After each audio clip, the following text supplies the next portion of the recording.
de Pichincha, 94.5 FM. Con la música universal, con la información universal, con los deportes y en todas partes. Es mi radio, Pichincha Universal.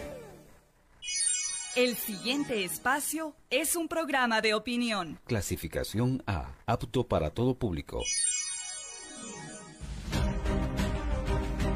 El análisis, la información, los temas de la actualidad y las tendencias están en una sola frecuencia. Frecuencia Política. Frecuencia Política. En tu radio, en tu compu, en tu celu, en tu tablet, aquí por la señal de Pichincha Universal. Comenzamos.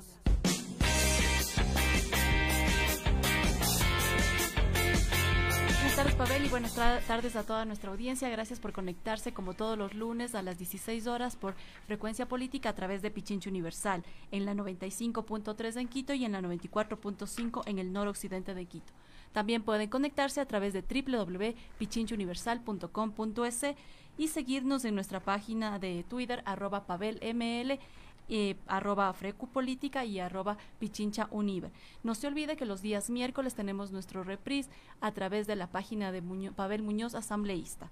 Si desea dejarnos una sugerencia, algún comentario acerca de algún tema que podamos tratar, puede hacerlo al 0984-895-138. Les repito, 0984-895-138.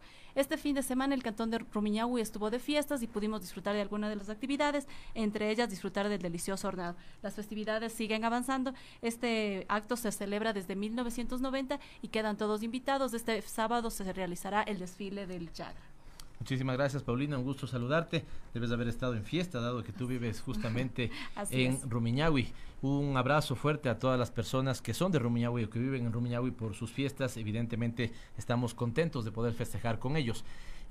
Hoy estamos en lunes 2 de septiembre, siendo las 16 horas con 6 minutos, estamos haciendo Frecuencia Política, como usted lo sabe ya, en la señal de Radio Pichincha Universal, la 95.3 en Quito y la provincia de Pichincha, y el 94.5, el dial 94.5 para la parte noroccidental de la provincia de Pichincha. Como siempre decimos, buenos días, buenas tardes, buenas noches, depende de donde usted se conecte y a la hora que nos pueda ver, porque como bien lo ha dicho Paulina, no solamente estamos transmitiendo en vivo y en directo, sino que por las redes sociales ustedes pueden acceder a cualquier hora del día o cualquier otro día de la semana para escuchar Frecuencia Política, y evidentemente el reprise que hacemos los días miércoles a las 9:30 de la noche en la cuenta de Pavel Muñoz, asambleísta, para que usted pueda ver las entrevistas del ejercicio editorial, que dicho sea de paso, Paulina, hoy no vamos a hacer un ejercicio editorial porque hemos escogido un tema muy importante que tiene que ver con los incendios forestales en la Amazonía, y no nos referimos, digamos, a la Amazonía solamente de un país determinado, sino a toda la región, a toda la cuenca amazónica, lo cual supone una afectación importantísima a nivel mundial, no solamente los países afectados, sino a nivel mundial, con lo cual también estaremos haciendo una entrevista por vía telefónica, un contacto corto lastimosamente, a pesar de que tiene mucho para conversar con nosotros, Mariano Nascone, que acaba de escribir un artículo para Nodal, un medio sobre todo se produce en Argentina, circula en América Latina, sobre las implicaciones internacionales y qué es lo que podía haber hecho, digamos, el concierto de países vinculados con UNASUR sobre este tema. Pero Jan Barlina nos comentará cuál es nuestro invitado central de esta semana para topar este tema, como hemos dicho, muy importante. El día de hoy la región Sierra y la región amazónica han empezado o han retomado, digamos, las tareas escolares, las tareas educativas. Empezamos las clases en la región Sierra y en la región amazónica. Por eso se ha decidido, esto seguramente variará en algunas ciudades, pero de manera general se ha decidido que las jornadas pudieran empezar a las 9:30 de la mañana y terminar a las 6 de la tarde. Esto sobre todo en la semana del 2 al 6 de septiembre. Entiendo que también hay digamos, inicio escalonado de los que definen las escuelas y los distintos estudiantes. Empiezan con los grados más grandes, seguramente terminan con los grados más pequeños o con los más chicos y las más chicas. Así que volvemos a clases. Quito, como ustedes saben, tiene un clima siempre variable y estos días han sido todavía días de un pleno verano, con lo cual evidentemente entendemos la pereza que dará, ¿no es cierto? Pero hoy parecía que se venía lluvia.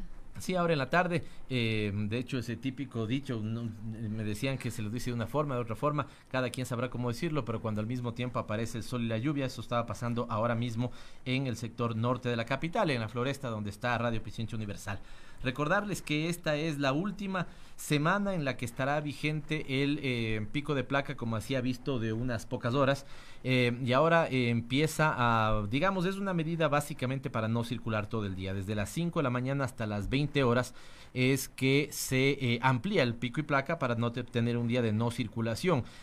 Atentos con las alertas que ya se están presentando y evite las multas. Después no haga lo que hacían algunos otros ciudadanos y ciudadanas la semana anterior, que estaban molestos porque la capital de la República y sus autoridades hacían cumplir las normativas municipales. A nosotros nos parece eso bien. Y finalmente decirles que evidentemente vamos a topar el tema tan comentado por las redes sociales y por muchos de nosotros, sobre todo los que manejan los temas ambientales y de carácter o de características internacionales, como son los incendios en la Amazonía. Amazonia, dicen otros, las dos formas son posibles, así que estaremos topando ese tema. No sé si algo más que agregar, Paulina, antes de irnos con la parte musical. No, nada más que tengan precaución en esto del pico y placa y por favor alertas que empieza el día lunes 9. Efectivamente, desde el día lunes 9 tendremos esta medida que básicamente restringe el uso de los autos toda la semana. Como siempre, el saludo a Paulina Enríquez, que está en la producción, María Belén Proaño, que está en el Minuto ODS, y el excepcional equipo que hacen Ronnie Mayorga y Javier Ojeda en la producción también desde Radio Pichincha Universal. Muchísimas gracias como siempre. Y la música, que siempre rompemos la seriedad de este programa con lo mejor de la música mundial. Hemos escogido el cuarteto de Nos. Este es un grupo uruguayo de rock alternativo y de rap rock con elementos del pop, elementos electrónicos y elementos cómicos. Fue formado en 1984. En 1985 suben al escenario algunos puestos, papel de aluminio en las piernas y globos sujetos a la cabeza. Fueron los éxitos que generaron mucho, digamos, empatía del público con esta banda. Desde esa época, la originalidad de sus múltiples shows ha dado frutos y tiene una amplia lista de seguidores en todas las edades y en todas partes del mundo. El Cuarteto de Nos fue cambiando su propuesta de un disco a otro y a veces de una canción a otra, radicalizando muchas veces del lado humorístico o más grotesco y otras mostrando su lado más punk o contestatario. Para hoy hemos escogido Marioneta. En Pichincha Universal presentamos la historia de Alberto Spencer. Así como se celebran las fiestas de Quito, el 6 de diciembre recordamos el natalicio de Alberto Spencer, también llamado con el sobrenombre de Cabeza Mágica. Un 6 de diciembre de 1937 nacería Alberto Spencer en Santa Elena, que en ese entonces pertenecía a la provincia del Guayas. Al cañonero se lo recuerda por ser el máximo artillero de la Copa Libertadores de América con 54 dianas. Spencer fue jugador del Everest guayaquileño, de Peñarol de Uruguay, Barcelona Sporting Club y de la selección ecuatoriana de fútbol. Su paso más exitoso la realizó en el Club Atlético Peñarol. Cabeza Mágica disputó 12 temporadas desde 1959 hasta 1970, alcanzando 8 títulos a nivel nacional, 3 Copas Libertadores, 2 Copas Intercontinentales y una Supercopa de Campeones Intercontinentales. Por su destacada participación en Uruguay, fue llamado varias veces para formar parte de la Celeste, pero Alberto Spencer se negó a nacionalizarse, aunque jugó en varias oportunidades con los uruguayos. El partido más recordado fue el amistoso frente a Inglaterra en Wembley. El compatriota marcó el descuento en la derrota 2-1 de la Celeste. Uno de los jugadores más importantes en la historia del fútbol a nivel sudamericano, Alberto Spencer, fue ciudadano de 2 patrias e ídolo de 2 naciones. ¿Sabías que nuestro consumo de recursos naturales como agua, madera y petróleo es tan grande que para satisfacer nuestras necesidades requerimos de 1.6 planetas Tierra? ¿Qué quiere decir esto? Que estamos utilizando muchos más recursos de los que el planeta provee, trayendo graves problemas como la sobreexplotación, la destrucción de ecosistemas, la contaminación y la extinción de animales y plantas. ¿Qué podemos hacer? Cambiar nuestra rutina y hábitos cotidianos para disminuir nuestra huella ecológica. La demanda de papel es cada vez más alta. En un día típico, una persona maneja muchísimo papel, el periódico, el correo, fotocopias, etc. En promedio, una persona utiliza 500.760 hojas de papel a lo largo de un año, lo que es equivalente a 16 resmas de papel o 59 árboles. ¿Qué podemos hacer para ayudar? Si envías documentos para revisión, lectura o análisis, puedes hacerlo a través del correo electrónico. Si vas a imprimir papel, utiliza la doble cara y reduce el tamaño de letra de los documentos para aprovechar al máximo la cantidad de páginas que se van a imprimir. Separa y recolecta todo el papel utilizado para entregar a los recicladores. Reciclar 100 kilogramos de papel salva la vida de 7 árboles. Como puedes darte cuenta, estos sencillos cambios en la rutina pueden hacer la diferencia. No te pierdas la próxima semana un nuevo capítulo de Nuestra Huella, aquí, solamente en Pichincha Universal. Y como diría Yoda, planeta cuidar, debes tú. ¿Sabías que nuestro consumo de recursos naturales como agua, madera y petróleo es tan grande que para satisfacer nuestras necesidades requerimos de... Muchas gracias. Sí, sí.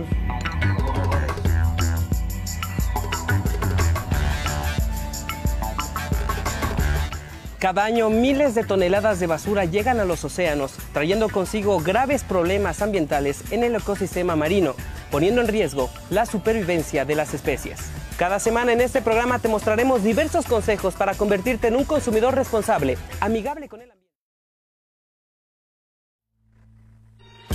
Estás escuchando Frecuencia Política, aquí por Radio Pichincha Universal. Los protagonistas de la información aquí en nuestra cabina. En Frecuencia Política, la entrevista de la semana. ¿Qué afecciones tienen los incendios a los ecosistemas? ¿Cómo se ha visto afectado el cambio climático? ¿Cuáles son las consecuencias para la humanidad? Lo trataremos con Mario Nascone. Él fue director de la UNASUR 2015-2018 y jefe del departamento Mercosur 2011-2015. Lo tenemos en este momento vía telefónica. Una simple corrección, Paulina, Mariano Nascone. Gracias, Mariano, por estar con nosotros. Qué bueno poder escucharte. Y revisábamos este artículo que escribiste para Nodal. Queremos conversar sobre eso, de qué es lo que ya tenía, digamos, en términos de institucionalidad Sudamérica, en nuestro continente, y qué es lo que lastimosamente se ha perdido. Pero no sé si pudiéramos empezar con una pequeña contextualización, Mariano, de cómo se advierte, cómo has leído tú los incendios en la Amazonía. Insistimos que no solamente un país es el afectado, son los países de la cuenca amazónica. Muchos de ellos, el 70% relatas en tu nota, son parte o eran parte ya de la UNASUR, que todavía está absolutamente vigente, que podría hacer algunas cosas al respecto. De manera general e introductoria, Mariano, bienvenido. ¿Cómo has advertido, cómo ves los incendios forestales en la Amazonía de nuestro continente? Buenas tardes, Pavel, un saludo para todos los oyentes y bueno, muchas gracias por la entrevista. Bueno, en primer lugar, como tú bien señalas en la introducción, el problema ambiental que se está desarrollando, el problema de los incendios, particularmente en la Amazonía, no es un problema del Brasil solamente, sino que afecta obviamente en términos geopolíticos a la Suramérica y al mundo entero. Solo basta revisar, como tú bien decías, el 70% de los miembros de la UNASUR son los que integran la totalidad de la cuenca del Amazonas, 8 países, y lo que representa especialmente el tema de la Amazonía. Recordemos que en Brasil ocupa el 60% de los 6,7 millones de kilómetros cuadrados, es la selva tropical más grande del mundo, el ecosistema de mayor diversidad, ahí está la cuenca con mayor agua dulce. En definitiva, Brasil es el principal responsable de la regulación del clima en Sudamérica, como declara el Grupo Puebla, un grupo de líderes progresistas.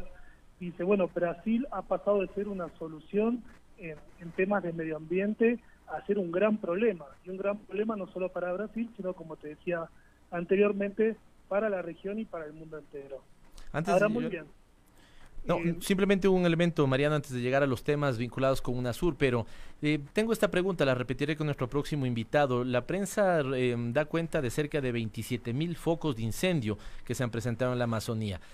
cosa que ya sucedía en otros años, pero efectivamente al parecer una política de carácter, digamos, extractivista, no de protección de la naturaleza, impulsada por el presidente Bolsonaro, ha incrementado y ha hecho más difícil, digamos, la situación para la Amazonía, y de hecho una suerte como de que mi importismo político de parte de Brasil, como tú señalas, uno de los principales responsables en cuidar la Amazonía. ¿Qué es sobre esto, Mariano?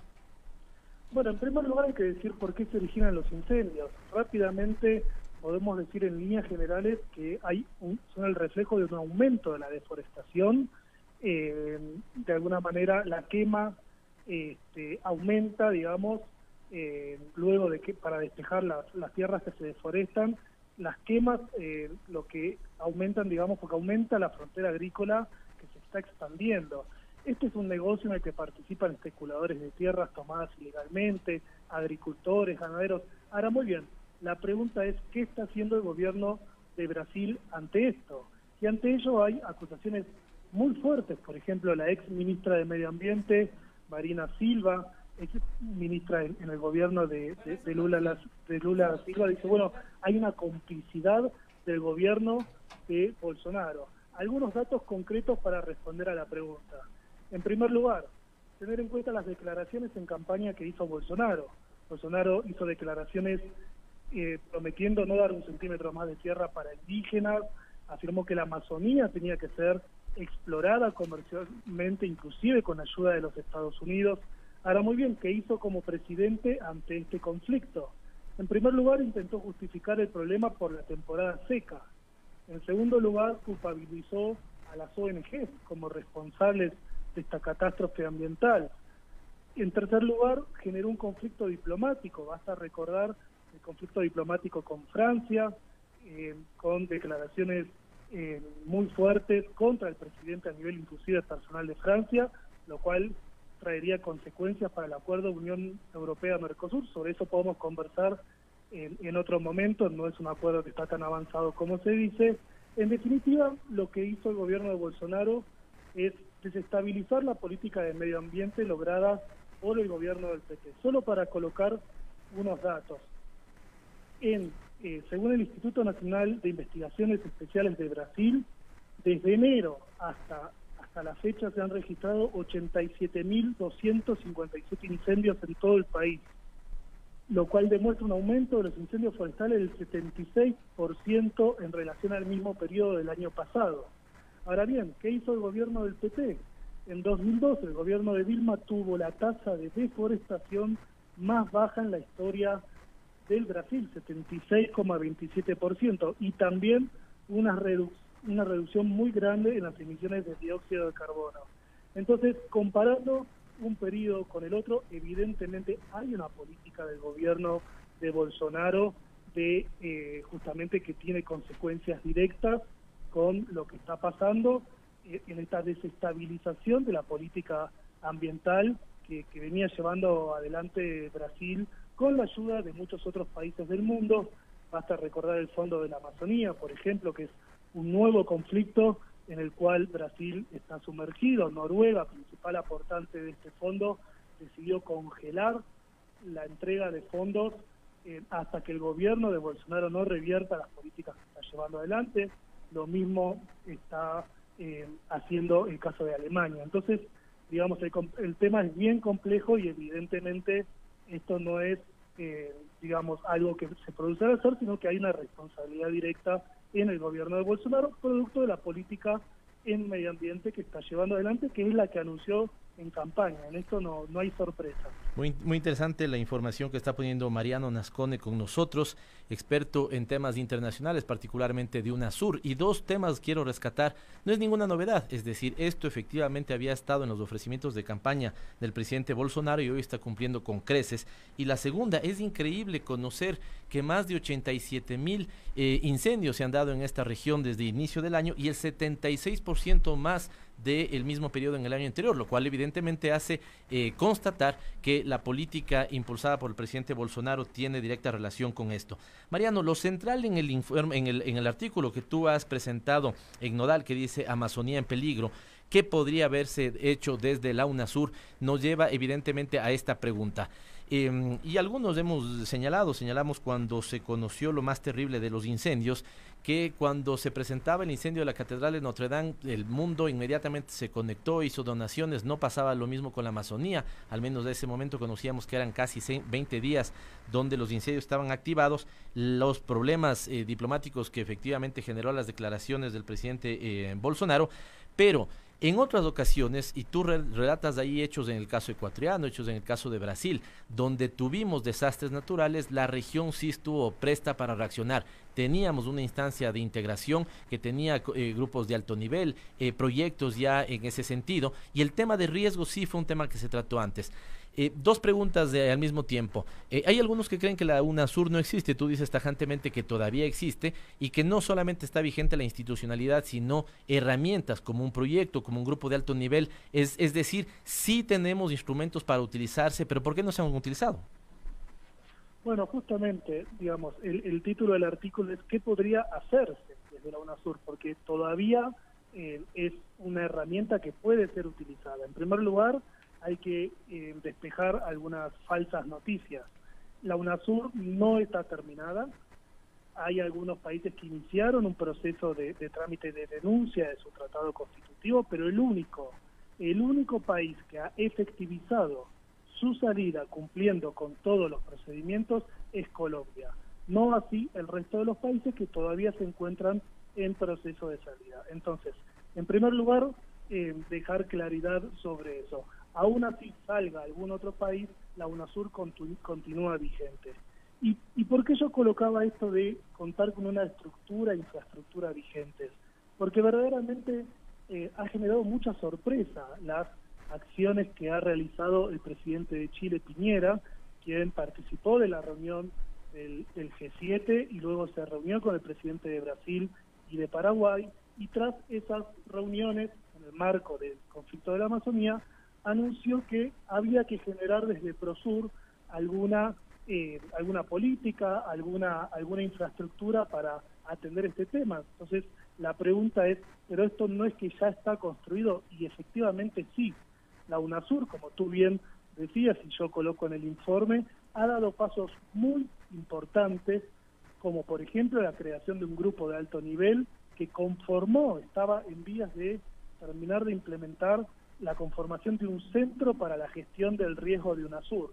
¿Qué es esto? Básicamente, esto primero hay que aclarar que son fondos propios de la UNASUR. La UNASUR tiene más de una veintena de proyectos aprobados por los 12 países y financiados por fondos propios que pueden ser puestos a disposición ante distintas eventualidades y coyunturas. Uno es una oficina permanente que bien podría funcionar en el Ecuador, teniendo en cuenta que la sede del organismo se encuentra en la mitad del mundo, una oficina permanente conformada por autoridades en materia de los sistemas nacionales de gestión de riesgos de cada país y las cancillerías, que permita una planificación justamente de la cooperación ante casos de emergencias y desastres naturales. ¿Qué implica una planificación? Tener ya un mapeo de los recursos, tener, por ejemplo, ya mapeado qué recursos puede poner a disposición cada uno de los países ante un caso como este. Un segundo elemento, establecer procedimientos claros para realizar la cooperación. En la UNASUR ya se aprobó por los 12 países en el año 2015 un manual de cooperación para asistencia frente a desastres y riesgos naturales. Ese manual establece cada uno de los procedimientos de cómo tiene que intervenir un país y cómo tiene que cooperar con la ayuda, aclaremos, respetando la soberanía del país afectado. Entonces digo, hay estos elementos que pueden ser utilizados, hay estos elementos que evidentemente están disponibles. ¿Y por qué no se utilizan? Bueno, entre otros factores, creo que hay que resaltar que uno de los elementos es que Venezuela también es parte de la UNASUR, así como de otros espacios que podrían intervenir como la OSCA. A veces parecería, digamos, que estas diferencias de algunos países con Venezuela, muy en línea con su política y su agenda exterior, realineada a los intereses de Estados Unidos, de alguna manera renuncian a aprovechar este tipo de oportunidades para cooperar entre los países por el simple hecho de no tener que sentarse en una misma mesa con Venezuela. Ahora, muy bien, Ecuador, lamentablemente, dada la experiencia del terremoto ocurrido aquí en el Ecuador en el año 2016, tiene una experiencia muy, muy importante para proceder ante este tipo de situaciones. Recordemos que una cooperación en estos casos que no es planificada puede ser contraproducente, inclusive la ayuda que un país le dé al otro puede terminar afectando aún más. En este sentido, Ecuador, lamentablemente, por lo que le tocó vivir, ha desarrollado una experiencia muy importante, y déjame decir, Pavel, un dato que no es menor. Ecuador, además de tener la sede de la UNASUR aquí en su territorio, de ser la capital de Sudamérica, Ecuador ha sido determinante en los aportes que ha realizado para la conformación de este grupo de alto nivel, la creación de esta oficina y de este manual de cooperación que yo te comentaba. Entonces creo que de alguna manera estos mecanismos están vigentes, hay una sede, hay estructura, están los países, como te decía, que son miembros de la cuenca amazónica. Creo que es importante tener en cuenta que podría ser utilizado así como en otras ocasiones, como por ejemplo ahora tenemos el conflicto de la migración venezolana, que creo que también es un tema que había un desarrollo bien interesante en la UNASUR y que también podría ser un espacio de articulación. Creo que eso es lo que está faltando, la ausencia de los mecanismos de integración regional, muchos desestabilizados por algunos de los gobiernos de la región, de alguna manera están diciendo que hoy más que nunca se precisan, que hoy más que nunca son espacios solidarios de cooperación y son espacios para que los países resuelvan los problemas como bloque. Como yo decía en el artículo, qué importante hoy en día, ante un mundo multipolar en sus relaciones de poder, resolver los problemas y posicionarse como bloque de países. Te agradecemos mucho, Mariano. Es realmente valiosa la información que ha dejado con nosotros Mariano Nascone. Ha escrito un artículo especial para la red Nodal y hemos rescatado algunos elementos de ellos. Muchísimas gracias. Con Mariano hemos conversado incluso la posibilidad de tener una nota internacional en los próximos programas de Frecuencia Política. Estamos atentos de eso y nos dice que la UNASUR existe, que existe un grupo de alto nivel sobre el tema, un protocolo para topar temas que tienen que ver con atención de riesgo, respetando la soberanía de nuestros países, con lo cual se vuelve más irresponsable que hayamos golpeado de la forma en lo que se han hecho, me refiero a los países que sí lo han hecho, los procesos de integración alrededor de la UNASUR. Muchas gracias a Mariano Nascone y nos vamos con un pequeño corte, continuamos con nuestro tema y nuestro gran invitado. Nuestro consumo de productos hechos a base de materias primas como la madera y el petróleo ha traído consigo graves problemas ambientales como la sobreexplotación, la contaminación y la mala disposición de los desechos. En Pichincha Universal TV te daremos cada semana consejos para que te conviertas en un consumidor responsable y amigable con el ambiente. En la ciudad de Quito, gran cantidad de gente se moviliza en vehículos particulares. Es muy común ver filas y filas de autos con una sola persona, lo que genera tráfico y una gran cantidad de emisiones de gases contaminantes. Podemos destacar que el 52% de la contaminación del aire a causa del dióxido de carbono es producto de las emisiones generadas por nuestro transporte. ¿Qué podemos hacer para movilizarnos de una manera más sostenible? Si viajas en vehículo particular, organiza viajes con más personas. Cumple con el calendario de mantenimiento de tu vehículo. De esta manera, aseguras que las emisiones de gases contaminantes no superen el límite permitido. Cuando nuestros neumáticos están bajos, requieren mayor energía para rodar. Por lo tanto, manténlos en buen estado y regula la presión de las llantas para reducir el gasto de energía. Con estos sencillos consejos, lograrás movilizarte de una forma eficiente y sostenible, reduciendo así los gases contaminantes en nuestra ciudad. En Nuestra Huella cada semana te traeremos consejos y tips para que te conviertas en un consumidor responsable y amigable con la naturaleza. María Isabel Ceballos y Washington Yepes asumen este nuevo reto. Punto Noticias, tercera emisión. 17 horas. Estás escuchando Frecuencia Política. Aquí por Radio Pichincha Universal. Los protagonistas de la información aquí en nuestra cabina. En Frecuencia Política, la entrevista de la semana. Gracias a todos los que se conectan, en especial al sur de Quito, en lo que nos acaban de escribir. Continuamos con nuestro invitado, Carlos Larrea, director de la Unidad de Información Socioambiental, coordinador del programa académico Cambio Climático, tiene un PhD en Pensamiento Social Político en la Universidad de York, Canadá, realizó estudios postdoctorales en Salud y Desarrollo en la Universidad de Harvard. Carlos Larrea ha tenido una gran trayectoria en investigación social, con más de 15 libros y 85 artículos.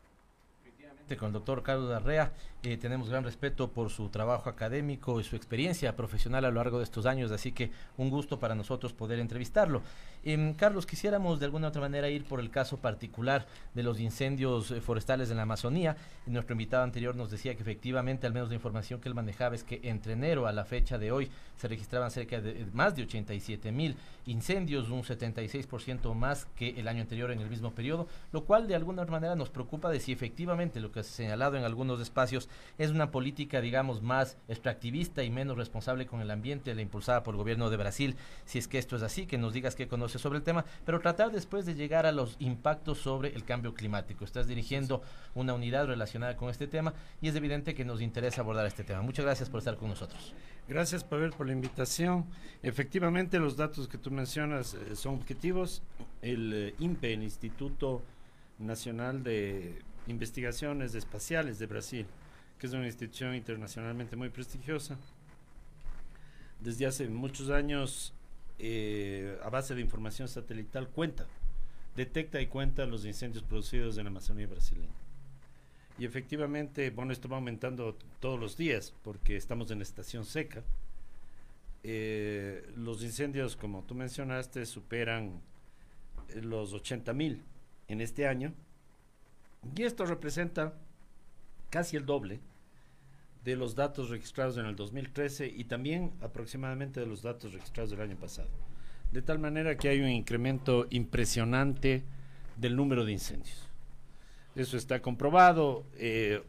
Varios organismos independientes que también permiten un monitoreo en tiempo real de la situación, como la NASA, confirman que efectivamente, digamos, el número de incendios visibles desde el espacio es enorme. Bueno, uno puede pensar tal vez que tratándose de un incendio de un bosque, puede haberse dado un número determinado de incendios provocados naturalmente, por ejemplo por rayos, etcétera, o provenientes del descuido. Efectivamente, siempre hay un número determinado, más bien pequeño, de estos incendios, pero el hecho de que casi se hayan duplicado en menos de un año nos hace pensar que en realidad la mayoría de estos incendios son provocados. ¿Cómo se provoca un incendio? Bien, esto se hace de la siguiente manera. En primer lugar, ¿quiénes son los presuntos responsables de estos incendios? Normalmente son grandes ganaderos. Grandes ganaderos que lo que hacen es cortar los árboles, dejarlos secar aproximadamente un mes para permitir que se enciendan y luego ponerlos fuego. Este es el proceso. Por eso se prevé que en los próximos meses el número de incendios siga aumentando mientras dure la estación seca. ¿Qué va hasta cuándo más o menos la estación seca? La estación seca puede durar hasta aproximadamente inicios de noviembre. En ese momento ya simplemente la cantidad de lluvias en la Amazonía hace imposible que los incendios sigan propagándose y los que quedan van a ser apagados por las lluvias. Entonces, ¿por qué antes no se daban? Porque durante el gobierno del PT y durante la administración como ministra de Marina Silva, que luego fue candidata 2 veces a la presidencia de Brasil, obtuvo más de 20 millones de votos, ella implementó un programa que ha sido considerado el más exitoso de América Latina de control de la deforestación y de los incendios en la Amazonía. Ella logró reducir en un 80% la tasa de deforestación de Brasil. Increíble. En aproximadamente 10 años. Es algo realmente sin precedentes. ¿Cómo lo hizo? Bueno, hay una combinación de factores. En primer lugar, obtuvo apoyo internacional. Y esto es importante. Brasil recibió 1.200 millones de dólares en apoyo del gobierno noruego para reducir la deforestación en Brasil. Alemania proporcionó 65 millones de dólares. Ese fue el primer componente. porque si hay un financiamiento muy grande es muy difícil hacer una tarea de esa magnitud. De todas maneras, la diferencia entre lo que dio un gobierno y el otro es gigantesca. Bueno, 1.200 de Noruega, 1.200 Noruega y 65 Alemania, digamos. El segundo elemento es una legislación extremadamente fuerte que realmente permita sancionar a quienes están deforestando o provocando incendios. ¿Sí? Y Brasil en ese sentido aprobó una legislación de tal manera que se desestimulaba enormemente hacer estas acciones ilegales. Y el tercer elemento es lo que se llama en inglés enforcement, o sea, la capacidad de ejecutar y realmente conseguir que las personas que provoquen estos incendios y estas actividades de deforestación vayan presos o reciban multas muy, muy altas. ¿Cómo se conseguía eso? Con información satelital. Brasil y Noruega conjuntamente establecieron un sistema de vigilancia satelital tan intenso que apenas se inicia un foco de deforestación, inmediatamente están los agentes que controlan eso, los responsables son sancionados, y eso, si no condujo a que la deforestación caiga a cero, que hubiera sido lo ideal, pero es muy difícil, logró que efectivamente la deforestación baje en aproximadamente el 80%. Pero esta deforestación suele darse fundamentalmente para ser reemplazada por monocultivo y cosas de estas. Bueno, principalmente en este tiempo por la ganadería, lo cual es un desastre. Claro. Es un desastre ambiental porque no solamente porque el ganado también es altamente contaminante. Es la actividad más contaminante que existe en la agricultura en el mundo, la ganadería de carne de Brasil. Vamos a hablar de eso un poco más tarde, pero el hecho es que esas tres cosas lograron esta política exitosa. ¿Qué pasa después? Bueno, a fines del año pasado fue elegido Bolsonaro presidente de Brasil. El señor Bolsonaro tiene algunos atributos. Uno de ellos es que niega completamente la existencia del cambio climático. Es una persona con una mentalidad que yo le calificaría de precopernicana.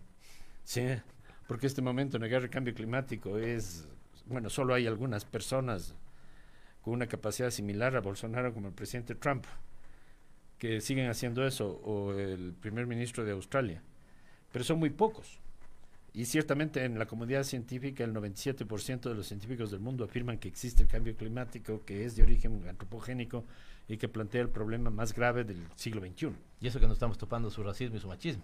Claro, otras cosas, porque bueno, en general, Bolsonaro es una persona, de acuerdo con la calificación que le dio Marina Silva recientemente en su visita a Quito, incompetente e inconscientemente incompetente. Bueno, no ha sido la única persona que le ha denominado incompetente. El presidente Macron también dijo que él espera que el presidente brasileño esté a la altura de su cargo, ¿sí? Mencionando claramente que no está preparado para esas funciones, y efectivamente sus declaraciones así lo confirman. Bueno, ¿qué hizo Bolsonaro? Bolsonaro, en primer lugar, no ha cambiado las leyes porque no tiene tiempo ni capacidad en el Congreso para hacerlos. Pero lo que ha hecho es eliminar completamente el sistema de monitoreo. Bueno, son gobiernos que están muy cercanos a este tema de que el Estado no debe regular, no debe controlar, no debe hacer absolutamente nada. Entonces, se dan cosas tan increíbles como que en un poblado, en el estado de Roraima, se estableció como una fiesta del pueblo el Día del Fuego. Y se convocó a los terratenientes a una especie de concurso para ver quién incendiaba más hectáreas. Qué increíble. ¿No? Y eso impunemente, digamos. Entonces, evidentemente, si antes de eso era imposible, porque apenas se hubiera anunciado semejante festividad, hubiera llegado la policía. Claro. Y los jueces, etcétera, de tal manera que no hubiera podido realizarse esta festividad. Pero ahora es posible, y no solamente que es posible, sino que implícitamente está siendo promovida por el propio presidente. Bueno, el resultado es el que tenemos, que significa...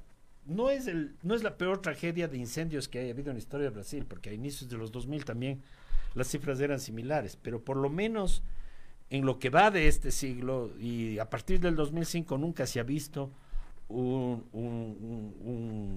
conjunto de incendios de esa magnitud. Bueno, para ir llegando a otro tema que nos interesa conversar mucho con Carlos, contigo, la constatación del dato, tú dices más de 80.000 en lo que va del año, ya es una constatación complicada. Siempre la causalidad va a ser más difícil de determinar a qué mismo obedece, pero sí para ti tiene que ver, digamos, con una política que dejó de lado un programa tan exitoso Exacto. como el que había desarrollado Marina Silva y que evidentemente ha tenido de parte del gobierno de Brasil, del actual gobierno de Brasil, incompetencia para ser controlado. Así es. Ahora, esto va muy en la línea con lo que decía Mariano Lascón, nuestro invitado anterior, pero escalando el tema, Carlos, los impactos entonces sobre el calentamiento global, cambio climático.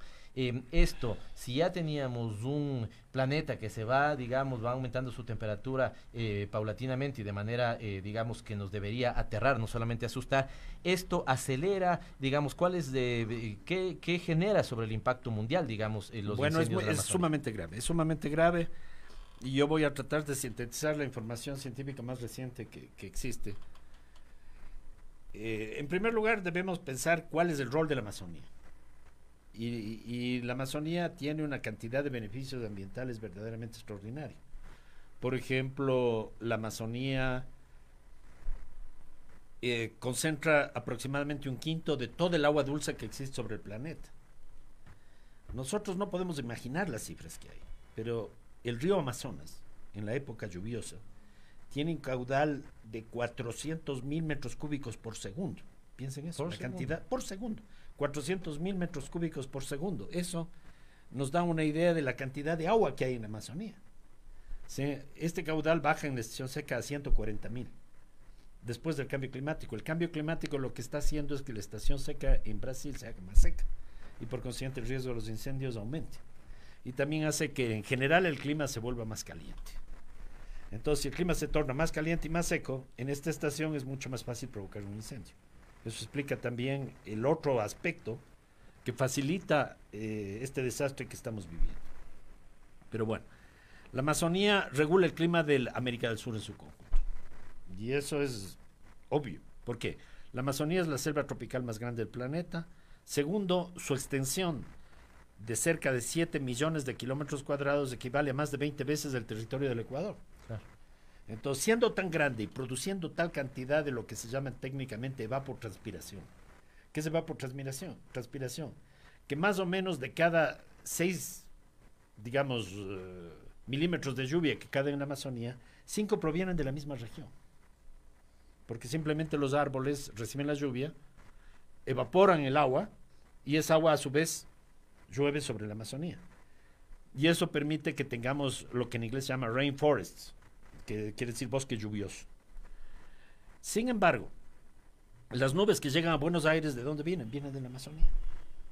Vimos un fenómeno de lo más extraño, y es que en Sao Paulo, que es la ciudad más grande de América del Sur, hace tal vez un par de semanas, a las 3 de la tarde, que más o menos la hora que tenemos este rato, comenzó a oscurecerse la ciudad de tal manera que prácticamente quedó en total oscuridad por el humo.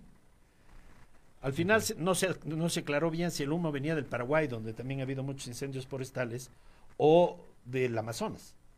Pero eso nos da una idea de la cantidad de humo que estamos emitiendo y también nos da una idea de cómo el viento transporta las nubes. Porque evidentemente quien lleva a la oscuridad a Sao Paulo a las 3 de la tarde es el viento. Claro. ¿Sí? Eso nos da una idea de cómo el clima de toda América del Sur, de todo este continente enorme, está regulado por la Amazonía. Entonces, si desaparece la selva en la Amazonía, lo que va a pasar es que no vamos, digamos, que todo el sistema agropecuario de América del Sur va a colapsar. Eso es lo que va a pasar. Entonces, ¿qué tan riesgoso es eso? Esa es la pregunta que los científicos se han hecho y que todavía no tienen certeza en la respuesta.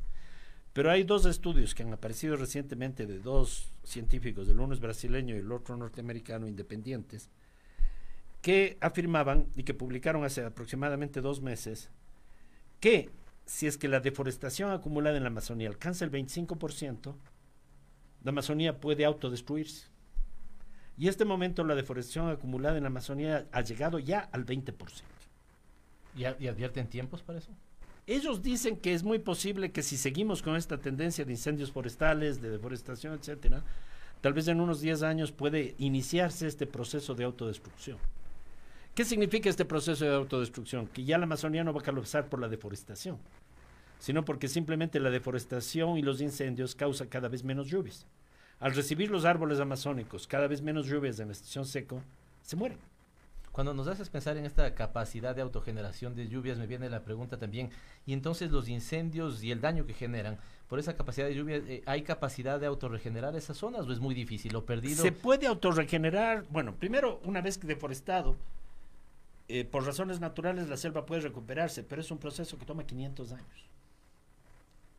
¿Sí? Es un proceso lento de autorregeneración que es muy difícil, Pero si además hay una intervención humana y esas tierras se dedican inmediatamente a la ganadería, la autorregeneración se vuelve casi imposible. Claro. ¿Por qué? Porque para autorregenerarse necesitamos cierta capacidad en los suelos. Y los suelos amazónicos son suelos no aptos para la agricultura. Y eso pasa en la Amazonía brasileña. El Banco Mundial en los años 70 implementó junto con el gobierno brasileño de aquel entonces un programa enorme en el estado de Rondônia. Y luego el mismo Banco Mundial ha calificado ese proyecto como el peor fracaso de su historia. Por suerte tuvo la sensatez de calificarlo así. ¿Por qué? Porque simplemente ellos fomentaron un programa de apertura de carreteras y deforestación, pensando que eso iba a impulsar enormemente la estructura productiva. ¿Qué encontraron? Que justamente los suelos amazónicos son tan pobres que la capacidad productiva de toda la Amazonía simplemente era insignificante y que eso ni siquiera permitía a los mismos rancheros salir de la pobreza. Y que la destrucción que provocaron fue enorme y que al cabo de más o menos 15 años de ocupar un territorio y dedicarlo a la ganadería, en este caso, la capacidad agrícola de esa área colapsaba. O sea, ni siquiera es una buena decisión económica para ellos. Ni siquiera es rentable. Bueno, para el mundo es desastroso. Y en la actualidad lo que ocurre es que hay una expansión de la ganadería de carne de Brasil. Y esa carne se dedica sobre todo a la exportación. Ahora, ¿qué es lo que ocurre? Que una vez que eliminamos la selva, la enorme cantidad de carbono que está contenida en la selva se evapora. Digamos, pasa a la atmósfera con el incendio. O de no, simplemente si dejan los árboles botados en el suelo, es un proceso mucho más lento, pero se descomponen, se pudren en definitiva y emiten el carbono a la atmósfera. Una hectárea por ejemplo, el Parque Nacional Yasuní, que tiene un ecosistema comparable, almacena más o menos 200 toneladas de carbón. Si la deforestamos, esas 200 toneladas, ¿a dónde van? A la atmósfera. Claro. Entonces hay una enorme emisión de carbono almacenado el rato que hacemos la deforestación. Si además sembramos ganado o sembramos pastos para alimentar al ganado, ¿qué es lo que ocurre?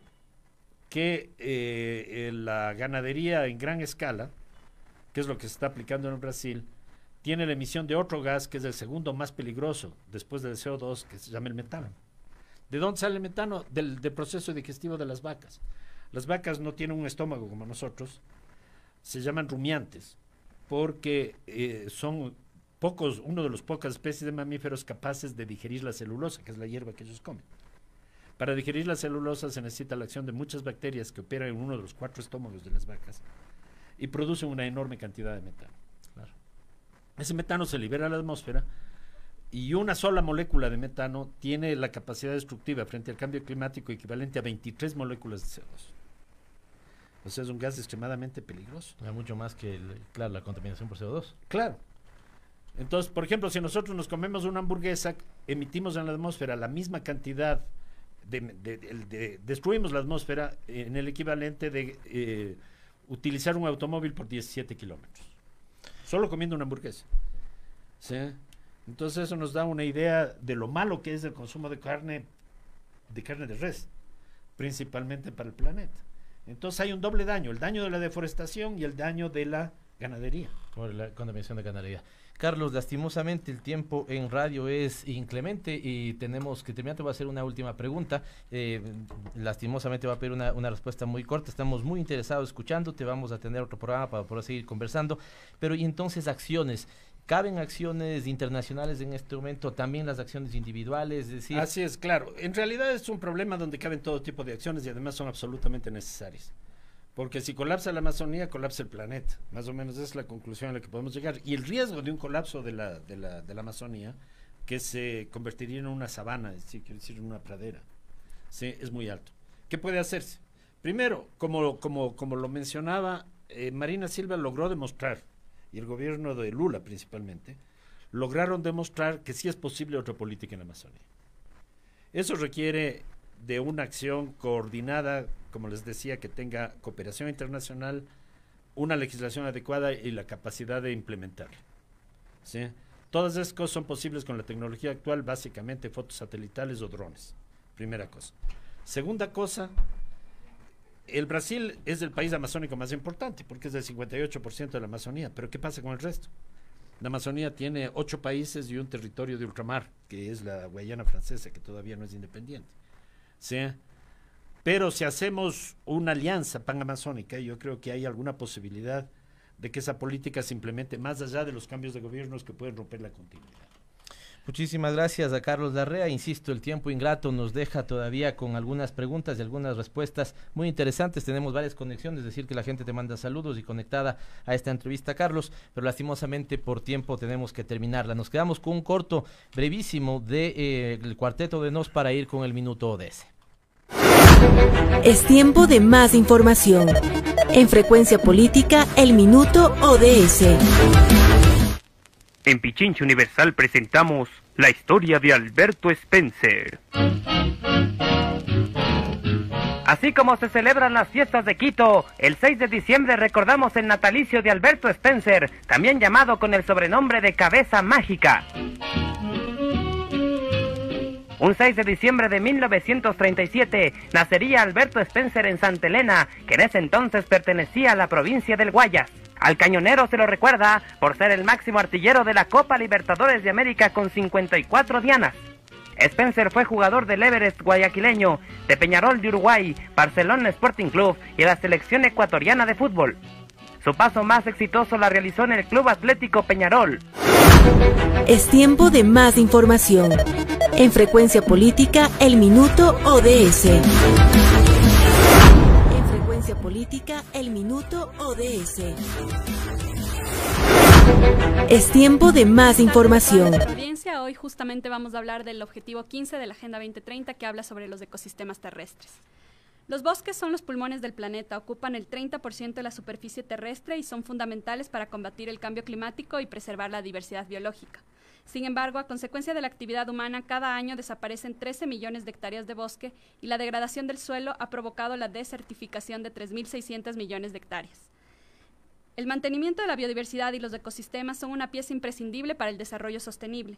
Por ello, la Agenda 2030 plantea aumentar los esfuerzos para la conservación, restauración y el uso sostenible de todos los ecosistemas terrestres. Alrededor de 1.600 millones de personas dependen de los bosques para su subsistencia. Y la degradación de la tierra afecta al 75% de la población pobre del mundo.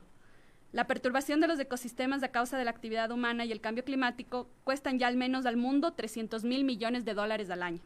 Las afectaciones son en todas las dimensiones, inclusive 3/4 partes de los medicamentos de venta con receta más demandados del mundo contienen componentes derivados de plantas que se encuentran en estos bosques. El reto es grande y por ello es necesario mirar transversalmente el problema. Se tienen que aumentar los recursos financieros y la capacidad de las comunidades locales para llevar sus modos de vida en armonía con la naturaleza. También depende de iniciativas personales que tomemos para reciclar más, consumir más responsablemente, cuidar nuestros ecosistemas. No obstante, la discusión también debe generarse desde los estados y las transnacionales. Los modos de producción y la expansión del mundo moderno también afectan a los ecosistemas. E inclusive necesitamos una discusión política que nos haga lo suficientemente conscientes como para no elegir líderes que no creen en el cambio climático o que estén dispuestos a poner en venta el Amazonas. Soy María Belén Proaño y este fue el Minuto ODS. El análisis y la opinión continúa en las redes, en Twitter y en Facebook. Somos @FrecuPolítica.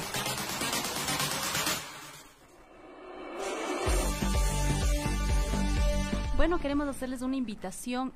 Desde el 5 al 28 de septiembre, una muestra fotográfica, Abstracciones en Blanco y Negro, de Luis Chandy Páez. Este acto se inaugurará el día jueves 5 de septiembre a las 11:30 en el Museo Casa de Sucre, ubicado en las calles Venezuela 573 y Sucre.